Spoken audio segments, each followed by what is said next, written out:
So following on from our last video, how fast should you hit your 7-iron, which has just done amazingly well. Like, it's absolutely flown, done so much better than we thought. So thank you for that. It's got some incredible information in there. If you haven't watched that video, I'll link that in the description below. But off the back of that, loads of people were asking us to do the same thing with driver. So you ask and we provide, because that's exactly what we're going to be doing today. We're going to be taking you through that exact same process. We're going to be breaking down 3 different swing speeds: 90 mile an hour, 100 mile an hour, and 110 mile an hour swing speed, taking you through all the delivery variables, all the characteristics, talking about angle of attack, delivered loft, how to optimize your delivery at each speed to make sure we're getting the best ball speed, launch, spin, ball flight, carry, total distance. We're going to be taking you through all of those variables today. Again, it's going to be pretty in-depth. We're going to be talking a lot of data, a lot of swing characteristics. So if you've got any questions, please post them below and I will get back to each and every one of you. Again, there's going to be loads of great little nuggets of information in this video, which I'm sure can help a lot of you out. So as always, if you enjoy our content and you appreciate the amount of effort we put into bringing you this educational content, please do consider subscribing. I mean, if you don't like our content, then obviously don't subscribe. But if you do enjoy it and you do appreciate it, it's free to do so, takes 1 second and genuinely helps us so much. So let's jump into the video and I really hope you enjoy it. So we're going to start off with 90 mile an hour. We've got the Callaway Elite, 10.5 degrees. Yep. The shaft that we're using is the Project X Denali Charcoal in a regular. Yep. And we're going to try and hit this with an optimal ball flight. Tell you what, that could be close straight out the gate. I'm not buying the donuts again, mate. Come on. Tell you what, that's pretty much bang on straight out the gate. Number 1. Is it actually? Shot numero uno, Shot baby. 1, no retakes. Wow, that is good. Almost bang out the button. 2 mil high, 2 mil heel. So I'd say that. That's button. Come on, give me Pretty that. good, That's out the middle. it's pretty good. You can have a donut for that one. Thanks, mate. But yeah, super neutral delivery, which is again what we were aiming for in this test. So that's fantastic work from yourself. You've got that swing speed in around the 90 mile an hour mark, which is exactly where we wanted. Ball speed in around that 131, 130 mark, which is what we expect. Efficiency, which was one of the key points of data we pointed out, was 144, which is great. So obviously got a very good strike on that one. Carrying around 220 with a total of 240, and obviously run out is going to be dependent on conditions, but you know, for the purposes of this test, around about 20 yards run out is about right. Okay. And then obviously the really important data, the launch conditions. So you were hitting about 4.9 up on that shot, which to be fair is in and around that that target of sort of 5-6 up at this sort of speed is kind of perfect. You then launch the ball at 14.9, which again, anything in and around that kind of 15, 16, 17 at this speed is bang on perfect, is exactly where we'd want you to be. And spinning it at 2.289, so just under 2.3. You know, we would target 2.3 to 2.5. So you've pretty much nailed that shot, to be honest, mate. Yeah, it's pretty perfect, isn't it? Like I say, matching that launch and spin, getting high enough launch, low enough spin, but not too low, you know, is a really perfect combination of optimizing ball flight and distance. We kind of know that if you hit up more, you're going to kind of reduce that spin loft potentially. You're going to get the spin coming down a bit. You might get a few more yards.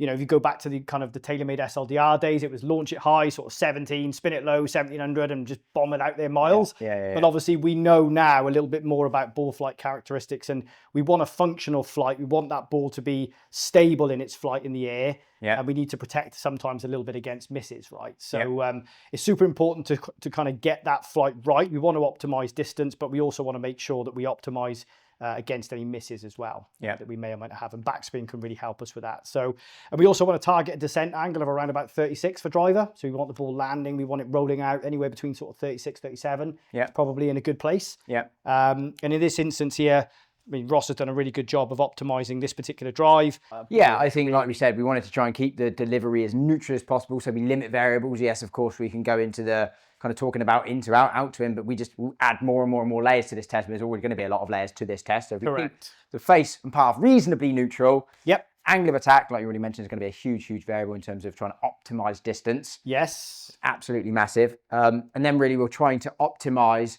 distance and rollout. Yes. Like I said, you want a good peak height with a good descent angle to maximize rollout and maximizing carry distance as well. And all those things ticking the boxes. I mean, what was the peak height and angle of descent on that one if you click over? Yeah, so peak height, 86, 36 descent. I mean, that's pretty much bang on. Yeah. I mean, if we could have invented these numbers. I mean, you just so happened to do it on the first shot, so fair play to you. But and you've almost hit the line. Yeah, so that's kind of what we would have kind Pretty of bang on, isn't it? sketched up, really, isn't it? Yeah, that's bang on. Which is pretty good. So great starting point, mate. So I think next, could we do same delivery, but maybe hit down on the ball and just see how that affects it? So neutral path, neutral face, but hit down on it more. Yeah, so obviously then we can kind of show what changes, right? So if you kind of can hit, let's say, level, as close to level as possible. So as close to zero angle of attack. At 90 miles an hour. At 90 miles an hour. Okay, And then keep the driver the same for now then. We won't change the driver yet. Nope, not. And I'll just hit zero. Exactly that. Okay.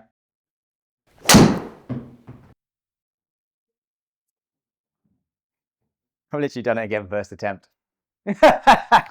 You really want those donuts, don't you, mate? Come on. I'm on point for this now. That's absolutely middled. Yeah, that's good. So, yeah, club head speed, pretty much exactly the same. As you can see, ball speed is kind of in and around that sort of 130, 134. A bit more in it, I think. A bit. Yeah. I think, well, as you know, like dynamic loft was a lot lower there because I hit down, and that would probably lead to a bit more efficiency, as we saw there at 1.46 compared to my earlier one at 1.44. Exactly that.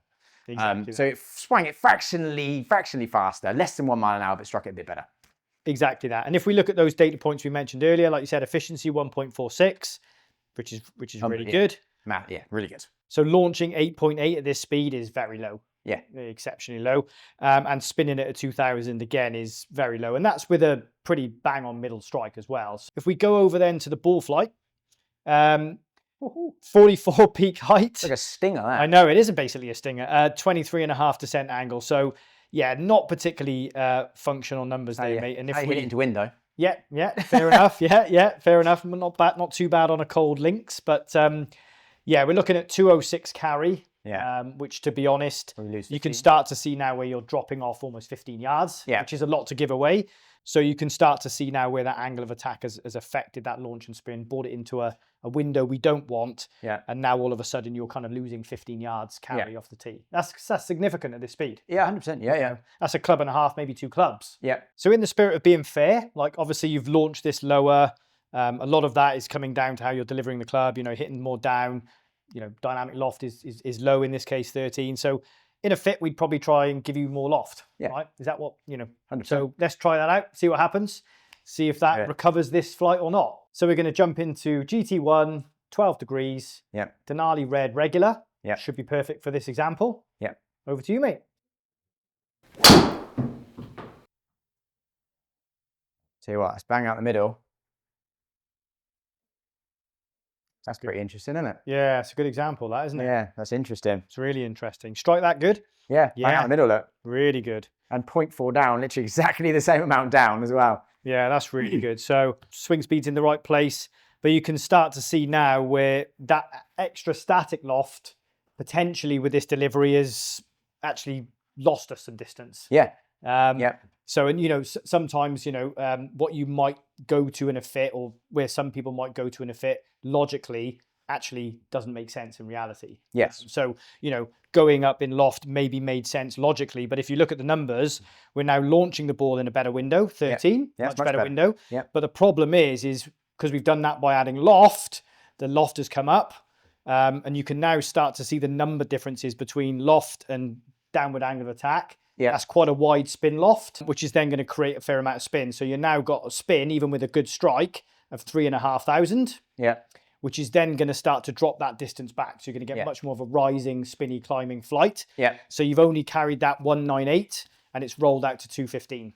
So it's robbing you quite a lot of distance there. So hitting down with loft, it's kind of like the worst. It's like the worst scenario with driver, isn't it? It's an interesting fact, to be honest, isn't it? Because a lot of people think you don't want to launch it too low and spin it too low at lower swing speeds. But sometimes, that example a second ago was probably a little bit too low, but this is definitely too high. There's probably a nice middle ground in there to be had. Yes. The carry will probably still be similar, but you're trying to optimize both the ball flight and the distance. Yes. You can see there, the launch was much better, but spin was way too high.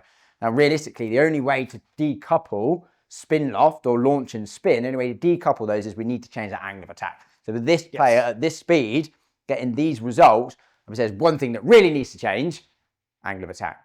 Exactly that. Just jumping over to the compare screen, I think you can really start to see now in the ball flights the differences in those 3 examples. So 90 miles an hour, not optimal. We're getting around that sort of 131, 131.5 ball speed, launching around that kind of 15, 16 mark, which is ideal for this sort of speed. Spinning in around 2.3, we said anywhere between like sort of 2.3, 2.5 was kind of optimal. Yep. And we're getting that kind of 220 yards with a 240 rollout, which is kind of what we'd expect from an optimal flight. Yeah, it's good, yeah. We could just see the power of hitting down. Yes, you picked up ball speed, but you lost carry and total. Yeah. So again, not something we would advise at this speed. Sort of anywhere around that kind of 5 to 6 angle of attack is probably going to be where you're going to see the most balance, distance, and control. Yeah, flight, with the ball flight. And then moving into 90 mile an hour, sort of logically maybe trying to give a bit more launch. So you'd go into a bit more loft. Actually, all we've done is we've spun the ball more and we've kind of hit it, I guess, with a bit of a more deflecting blow. We spoke a little bit about that spin loft window. Yep. And we've actually lost ball speed now, so we're down at 128. All of these obviously at the same swing speed. Yes, we've launched the ball a little bit higher, but because we've spun it so much, we're now dropping back to 198 carry, 215 total. So, and you can kind of see the 3 different deliveries in the dispersion chart. So 100%. And I think this is a fantastic example because we always get so many questions about this GT1 when we do driver fit-ins, like at 90 mile an hour swing speed. Why didn't you try the GT1? Because it spins loads.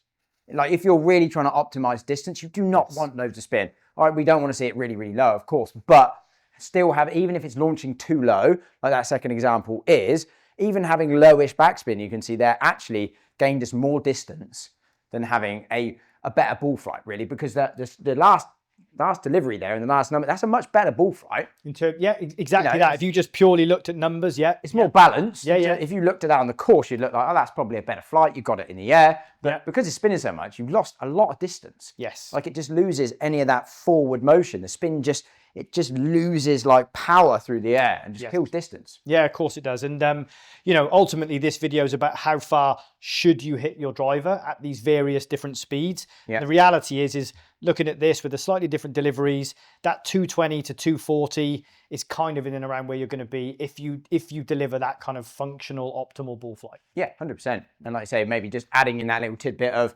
okay, if you don't hit up in that optimal window or you're hitting down to 0 with your driver, really it's probably around a 200. You're going to struggle to get loads more carry than 200 if you're not hitting up on your driver. So from going from 0 to hitting sort of that 5-6 up at this speed, you can gain 20 yards. So we just move over to 100 mile an hour now. We're going to keep the setup in the driver the same. So elite 10.5 degree, Denali charcoal. We're just going to move over to the stiff flex. Yeah, over to you, mate.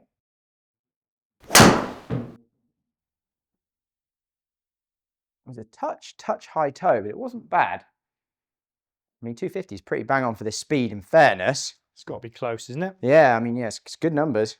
Yeah, some really good numbers there, mate. So you've hit the 100 mile an hour speed target, getting a kind of a ball speed we would expect, sort of 144, 145.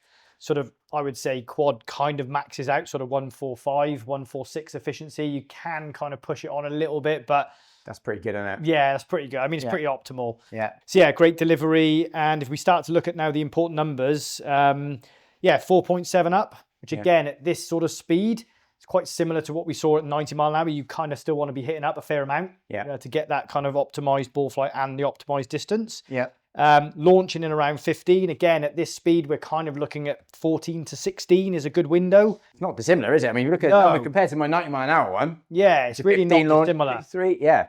Really and like 2-3 spin. I mean, at this sort of speed, we're aiming for like 2-2 to 2-4. Yeah. So we're talking quite minute differences really between 90 and 100. Yeah. In terms of like launch and spin. Yeah. But the reality is you've done a really good job there, and getting in and around that sort of 250 carry. Yeah. It's kind of exactly what we would expect. Rolling out to 270. Yeah. So if you kind of asked me to give a number for 100 miles an hour, I would have said 270. It's kind of that 2.7 rule, isn't it? That you kind of see from time to time online. So did a really good job there, mate. And if we look at the ball flight, peak height 110, descent angle 40. So again, pretty functional. Touch high, if anything, isn't it? But not bad. Like I thought it might be a little high. Still hit the number, isn't it? Like kind of in and around where we would expect. Yeah. Like for an optimal shot, I can't see that we're going to get much more out of that. And even when you think about it, right, if we're trying to get that kind of optimal land angle, I mean, that requires bringing that ball flight down a touch, right? And I almost think looking at 15 launch and 2-3 spin at this speed, you start to bring that down. There'll be a point when you start to lose carry. Like, you'll probably be all right at 14 launch. You'll probably still carry similar. Yep. And get a little bit more chase out. But once you start to get to like 13, 12, you're going to start to almost lose carry. So, like you say, probably around that 14, 15 launch is still good. And again, that 2.2 to 2.4 spin is still good. That's very, very 250 carry is very optimal for a 100 mile an hour swing speed. Yeah, it's bang on. I mean, it's exactly, if we were fitting, these are the numbers we'd be trying to kind of target, really. Yeah. These are kind of perfect. 100%. Yeah. So yeah, let's try similar thing we did with 90. Let's try and see hitting down. Yeah. What that impact has at this speed. It'd be interesting to see if it's much more than at 90, wouldn't it? Correct. Yeah. Like whether it's going to be the same, is it going to be more, less? Yeah. You know, are you getting away with more with speed? So yeah. So yeah, let's do that for the viewers. Let's hit kind of similar. Yeah. 0. Okay. And then see where we get to.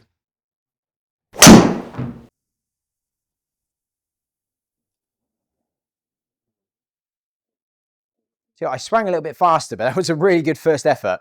I know we talk about spin a lot being a big indicator of speed or distance with driver, but actually launch is super important as well. Like if you're thinking about carry, you've got to get the ball in the air. Yeah. Like if you launch something low, it's going to land low. If you launch it high, it's got a better chance, providing there's speed to obviously carry. I think that's a good example there of where actually spin is in a very similar window. Same, yeah. But, you know, the launch is what's killing your carry on that shot. Yeah. That did slightly better than I thought. In all fairness, I did swing fractionally faster at 102. So it was a little bit quicker. As you said a minute ago, the efficiency comes up because I'm like really delivering low loft. And we know that lower loft creates more efficiency. Hence why you're going to get more ball speed from a 5 iron than a 7 iron. Lower loft, more ball speed. Yep. But even with all those variables, the spin's the same, the ball speed's better, the swing speed's better, efficiency's better. Like I say, because we hit down and we delivered very low loft. Launched at like 7 degrees, which is obviously not great for a driver.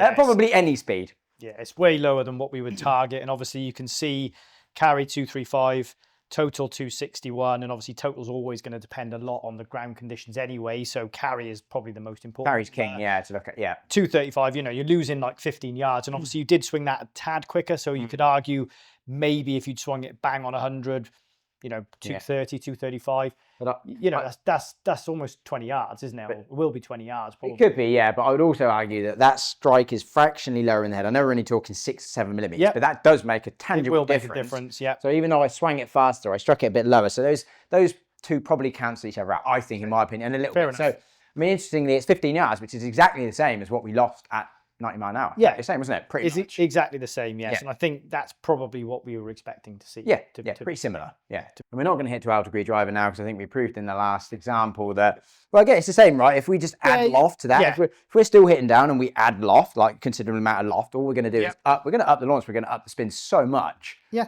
It's a floaty, weaker flight and it won't go any further anyway. If you're hitting down, basically just hit up.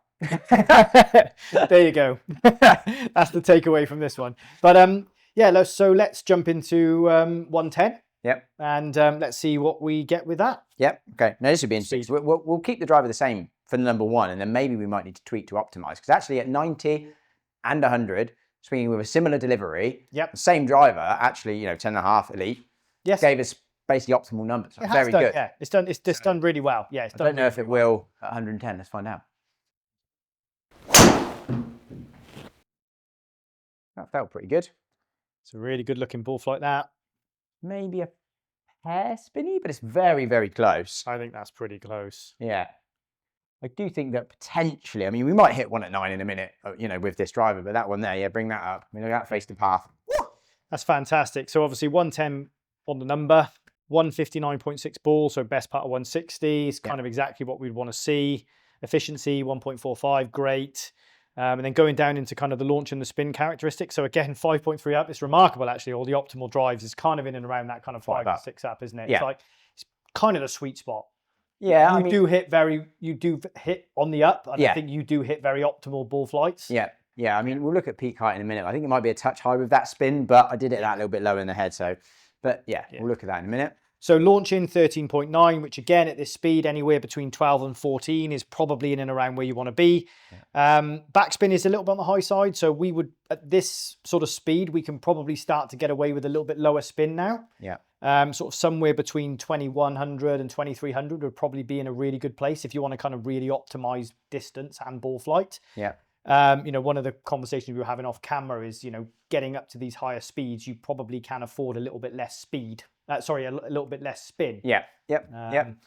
You can. But I always think that I used to be, we talk about Rick Shields, right? When he's trying to do a bit of his testing and his spin's like at 2000. So you really feel like he's trying to optimize his distance, right? But he can be very wild because if that spin drops too low and you do miss, especially if you tend to miss high on the face, high toe, the spin drops. So if we're starting at a level 2000 with a good strike, it's going to drop substantially on your bad one, especially if you turn it over. Yes. Which is my miss, which is dangerous. So now will probably like to see it more like 25 for me. Yes. Which might lose a few yards, a tiny bit of a weaker ball flight, but it's a bit more stable. Backspin stabilizes the ball flight, reduces curvature, reduces the miss, keeps it a little bit more on the planet. So yes, if you wanted to push this at this speed, you could spin it at 2000 and it would go further. Exactly. Absolutely. Yep. But it depends on what you want. Do you want to bomb it? Do you want to live on the edge? Or do you want a little bit more safety and, maybe lose a few yards? What do you want? Yeah, exactly that. And I think, as fitters, we're trying to look at optimizing the middle strikes, the good shots. Yeah. But also, we are talking to, our customers and saying, okay, what's your miss? If you're a high in the face toe strike, low spin misser, then you probably don't want to have your good shot at 2000. Definitely. Then you're living like massively on the edge. Definitely. If you're a, low in the neck kind of heel striker, spin it up when you miss, maybe then, okay, maybe you want a slightly lower spin kind of optimal shot. So, I think these are the important conversations we want to be having. It's yes, there is an optimal, but okay, when are we missing and how are we missing, especially with strike? Feeds massively into this. And like you said, you did a really good job of kind of explaining this. So backspin is kind of stabilizing the ball flight. As soon as you lower spin, you increase the chance for kind of tilt left and right. And then you're going to accentuate any curve. So, you really are relying on a very, very consistent face and path if you want to live strike spin and strike. So that's really cool. Should we hit 9 degree? Yeah, I think that kind of, for you at this speed, I think that's kind of going to bring that into that kind of more optimal window for us. Let's have a go. All right, 9 degree bombs, mate. That's a great ball. Yeah, that was really nice, that. Yeah, a little bit more carry. Yeah, that's perfect numbers. So it didn't take me 1 go, but it took me 2. It did take him 2 on that one, so he's not getting any donuts. Not on me, anyway. To be fair, it's fraction lower swing speed, to be fair. But let's round that up to 109. You've done a really good job, though, mate, to be fair. Efficiency's still in a really great place. You struck it really nicely. Ball speed up at around just under 158. So kind of all the things we'd expect to see with that speed. And if I'd have swung that at 110, I think that ball speed would, again, if we'd have swung it at 110, the ball speed would have gone to around 160. Well, was it 159 and a half? So we lost 2 miles an hour. And the carry probably would have been, 283, 284. So, 4.7 up again. So living in that kind of 4 to 5 window, doing a really great job. Launch at 13. And spinning at 2.2. So, we said the ideal would be 12 to 14, spinning at 2.1 to 2.3. You've basically done 13 at 2.2, which is bang in the middle. People are definitely going to think... And 4 to 5, and you've done 4.7 up. So, at this speed, this really is kind of like optimal now. I think, that last shot you hit was great. It was a little bit spinny, which meant the kind of the peak height was, I think it was kind of up at around 130 feet. So a little 25, I think. It was too high. We kind of looked at it and said that's a little bit on the high side, and obviously descent angle then is a little bit steep as well. So at this point now that we are really looking at something very optimal. Peak height 106, 38 descent. 278 carry. It's really good. 308 total at that kind of 110 speed. I mean, and you only really swang it at 109.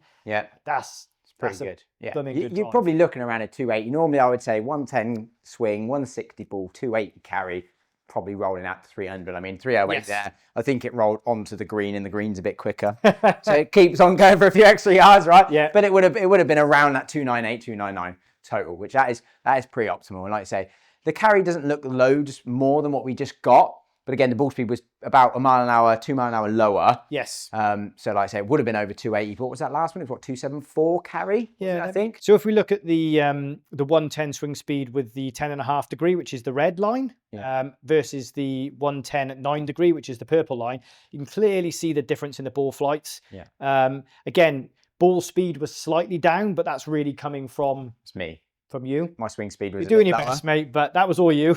Yeah. And you can see the launch has come down 0.9 of a degree, so basically a degree. The spin has come down sort of 500 revs into our kind of like our sweet spot window. Yeah. And you can see that carry there is kind of carried about 4 yards further. But the reality is we know that if we match that speed, you're kind of probably looking at more like 6 to 8 yards, maybe.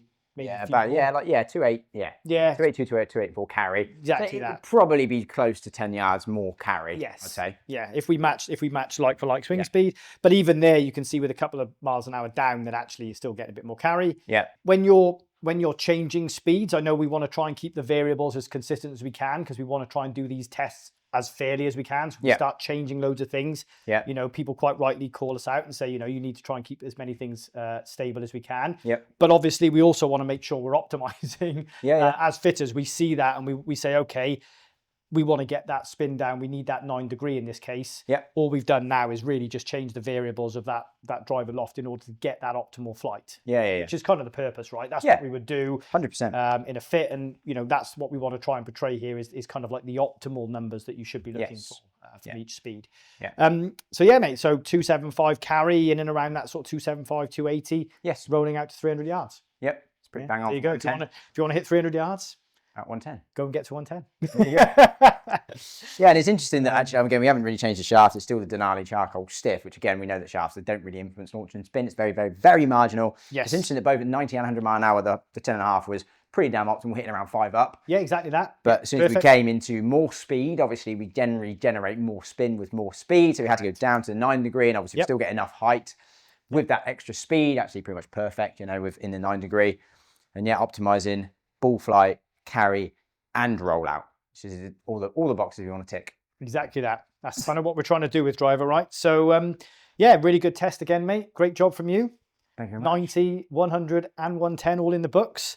Optimal flights, Yeah. suboptimal flights. Hopefully this is a really interesting test, and hopefully you guys at home can see that we're really trying hard to bring you some really good educational content with some really good little bits of nuggets of information in there. Yeah, That's really what we're trying to do. So try and keep it simple-ish as well. You know, like we said earlier, so many things you could dive into. People go, what about an out-to-in path? What about an into-out path? Like, it's so many things that you could do. You could be here all night. Yeah, people already moan that we waffle too much and our videos are too long. So we try and keep it detailed, but simple-ish. Yeah, we're trying to do it the EP way. Yeah. It's kind of what we see it as. So there we go, another video in the books. I hope you enjoyed it. If you did, please smash that like button and subscribe.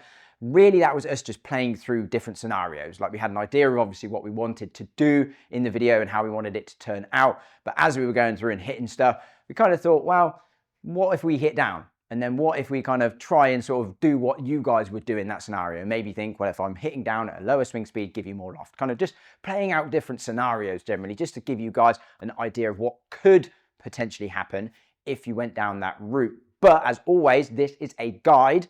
Make sure you go and get fitted because everyone's going to be different. Everyone's going to respond to stuff differently, whether it be shaft or head or whatever. You don't know what you're going to respond best to. So as always, this is a good kind of rough guide, but always make sure you get fitted. But thank you so much for tuning in. Thank you so much for all the support you guys are giving us at the moment. It really is appreciated and it really does mean a lot. So yeah, thank you so much for watching and hopefully I'll see you in the next one.